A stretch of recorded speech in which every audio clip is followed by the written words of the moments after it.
Welcome back, everybody. It's English.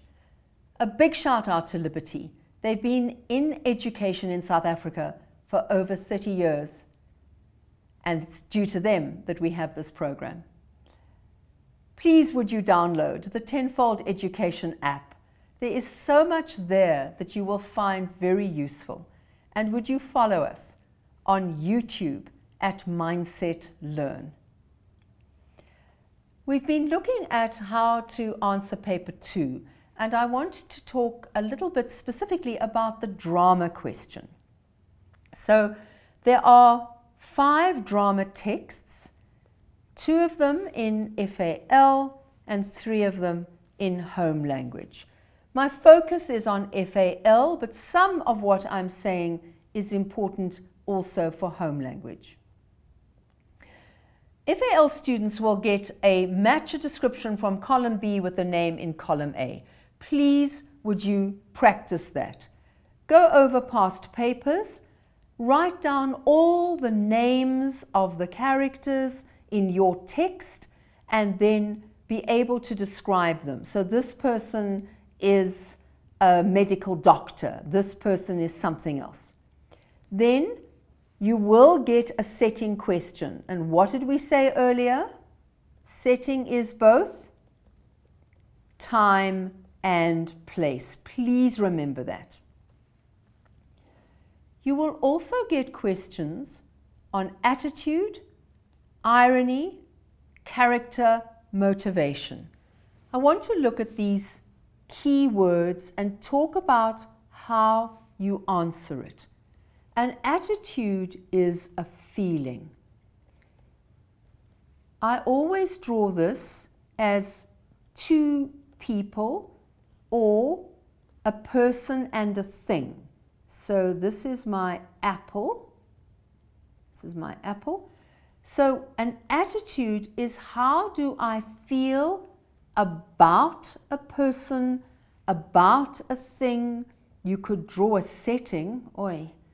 So maybe this is the sea and the sun is going down. How do I feel about the setting? It's always how you feel about something. So please never begin an attitude question with he thinks. First of all, don't begin with he. I want to know who the he is. Tommy. Never begin with Tommy thinks that Mr. M is trying to control him. That is a reason for an attitude, not an attitude. Tommy resents Mr. M because he's trying to control him. Irony in a character's words. This is when you say something, but there is an irony. So, Mr. M says that he is proud of Tommy because Tommy is challenging him. This is ironic because Mr. M has taught Tommy to challenge but never imagined that he would challenge him himself. So remember with irony, what did we say? It's always a contrast. So you're looking for a this but that. Would you please practice what do you mean when you say something?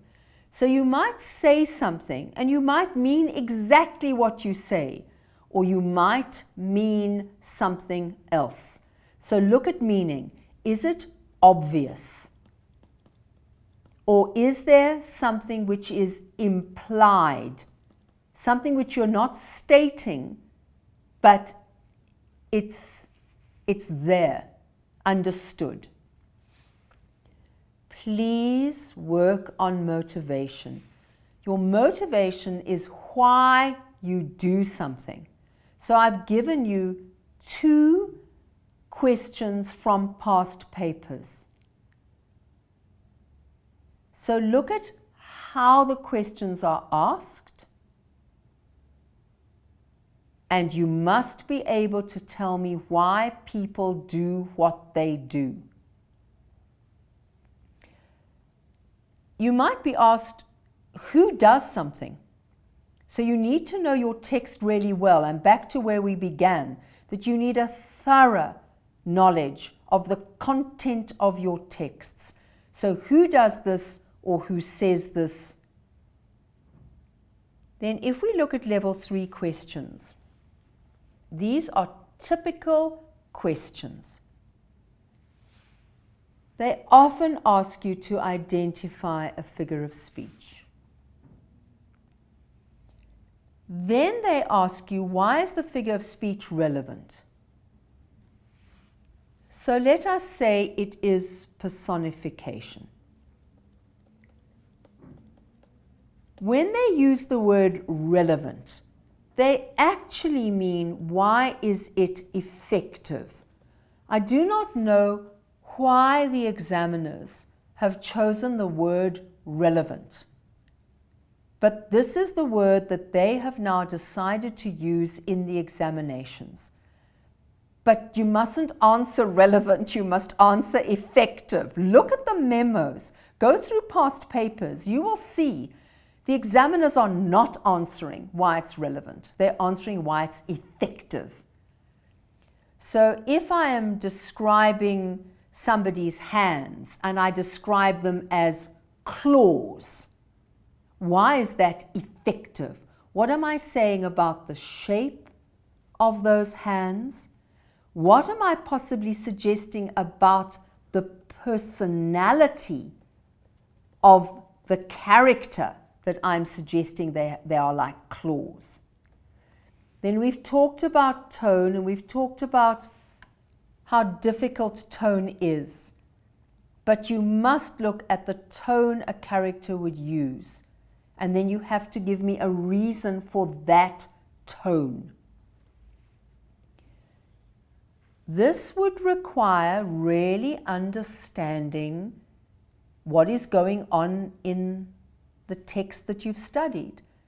What is that person's state of mind at a particular point in the text? Then you're given an extract. So extract G. What does extract G reveal about a character? You must go to extract G. What I find here is, in class you've studied the character and you've said, let's say that this person is kind and generous and concerned for other people. Then, instead of looking at extract G, you say, this character is concerned about others, has a caring attitude to others. But in fact, it's much more the generosity, because in extract G, the character has given away his money. So rather than being concerned, this is the better word. So you need to look at extract G and tell me about that character in relation to the extract.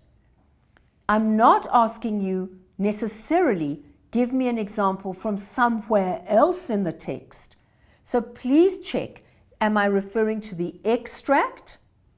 Am I referring to the text as a whole? Or do I say, start with the extract and go to the text as a whole? Please check the question very carefully. Right, level 4. This will be in the FAL exam paper. They will give you a statement, and then they'll say, discuss your view. So, Khumalo is a man to be pitied, full stop, discuss your view. Macbeth is a character to be condemned, discuss your view. So this is your level 4 question. This is opinion, this is values, this is attitudes. So I've given you an example here from Macbeth, and I've given you an example from My Children, My Africa. How do you answer this question? P, E, A.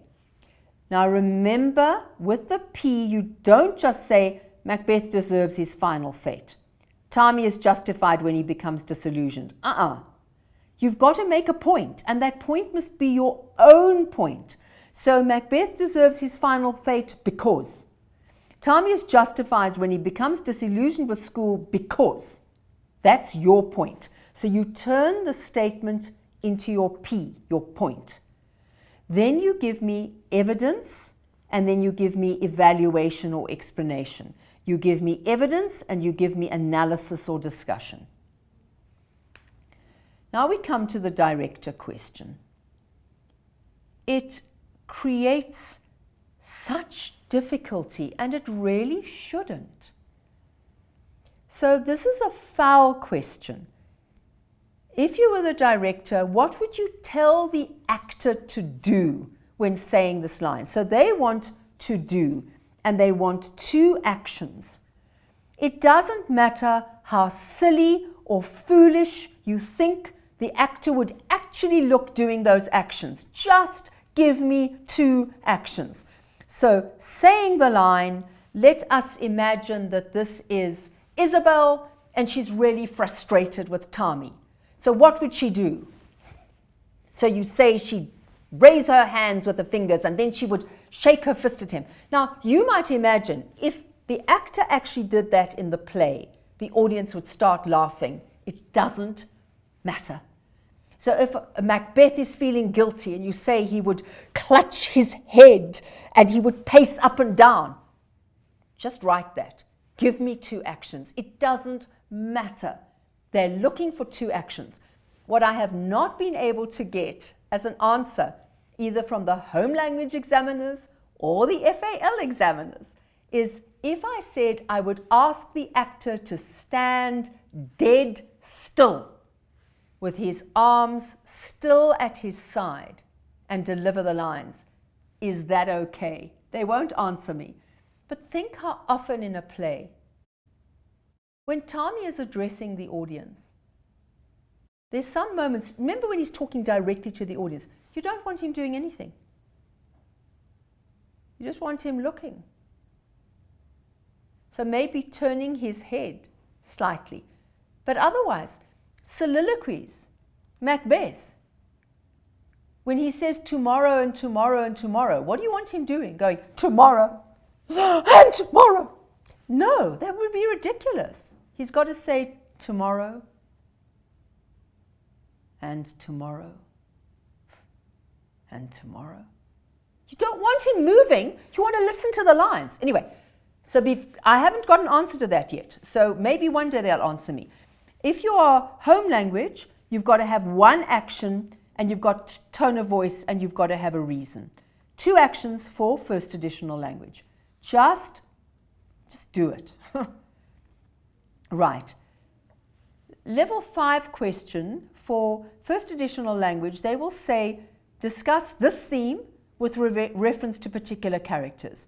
So let us say they will look at protest, discuss the theme of protest with reference to Tommy and Mr. M. So this is your level 5 question, P, E, A. Make a point about protest. Protest is used to bring about change in society. Evidence, analysis, or explanation or evaluation.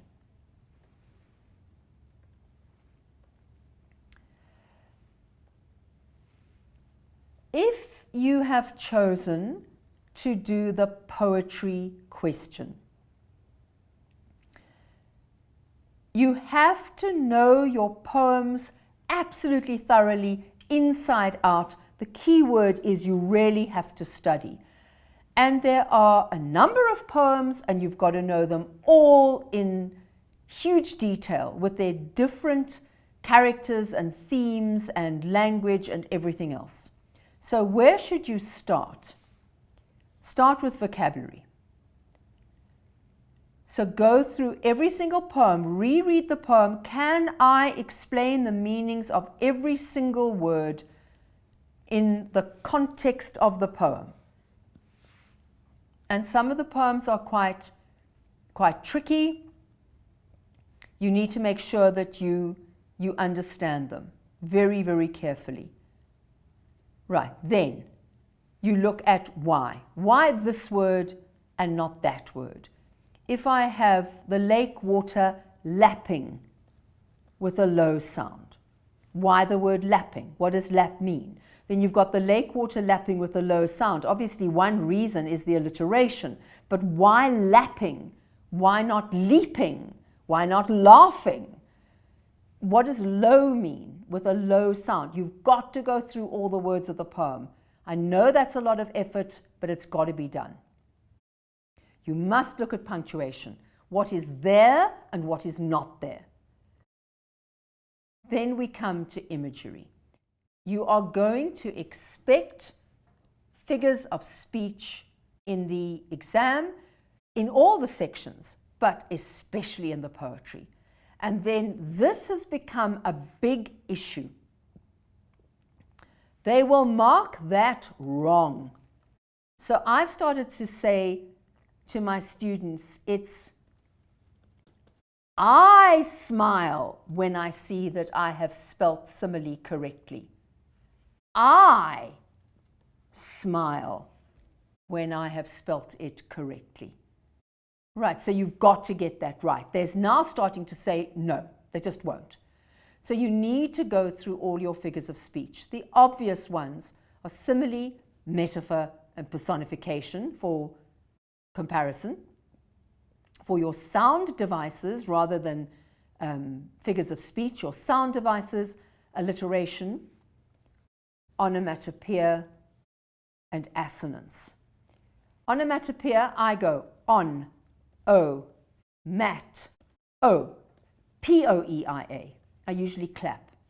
On, o, mat, o, p-o-e-i-a, and assonance. Those are the obvious sound devices that you need to know. There are obviously others.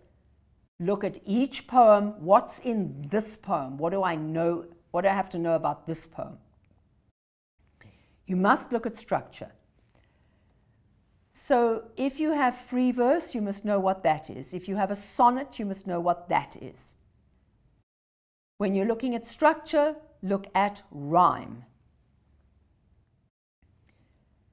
Mood and atmosphere. We've talked about this before. This is feeling. Tone is feeling. And this is testing your vocabulary. How well can you describe the feelings? And then the message of the poem, the theme of the poem. And then poetry terms you need to go over. Tone is absolutely critical. We cannot say it too often. Mood, the feeling of the poem, the tone, the way that a person would say the lines, all of that is to do with feeling. Intention, what was the poet's intention? Or if there's a character, a speaker in the poem, what is the intention of that person? Form is the structure. Don't forget to look at rhyme and rhythm. Rhyme, if you're asked for a rhyme scheme, you go A, A, B, B, or A, B, B, A, B, B, A, or whatever that is. Imagery we've talked about, theme we've talked about, style, this is the language, it relates to diction and punctuation. So you need to go over these terms, you need to know them, you need to make sure that you can use them and that you understand them, and that you can discuss them. Let's look at tone in a bit more detail. So it's the feeling of the poet or the speaker to what the poem is about. How do you get to tone? By looking at the language that has been chosen. I generally don't talk about the tone of a poem as a whole. I think we can talk about the mood of the poem as a whole or the atmosphere. But tone often changes. But please, you cannot say the tone is emotional. You must tell me what emotion. So I have given some examples of what you might like to say here. Forceful means that you are putting some emphasis into it. You will do this. Sarcastic is cruelly mocking. Ironic is when you're saying something but you're implying something else. Mocking is laughing in generally not such a nice way. Melancholic is very, very sad. Bitter is bitter when you are hurt and angry about something. But do you see why I say that the tone, mood, atmosphere, they are vocabulary questions? And even I battle from time to time when I'm trying to get exactly the right tone. And sometimes you just feel, oh, no, there's a better word than this. And you can't quite get it. Get as close to it as you can. Obviously, in an exam, you can't say something out loud, but try to say it in your head and hear what that person would be feeling. Hear the feelings. Then mood again is feeling. Atmosphere. Related to tone. Related to how I feel about something. And I've given you reflective is that thoughtful looking back. Melancholy is sad. And then finally, I just wanted to remind you that the poems have changed, and so have the short stories. So please, would you look through these poems and make sure that you recognize these poems. These are the new poems that you are meant to have studied. Notice there's a sonnet in there, Sonnet 73, so that's part of structure. I mentioned the Lake Isle. And then please as well, the short stories have changed. And you should recognize these short stories.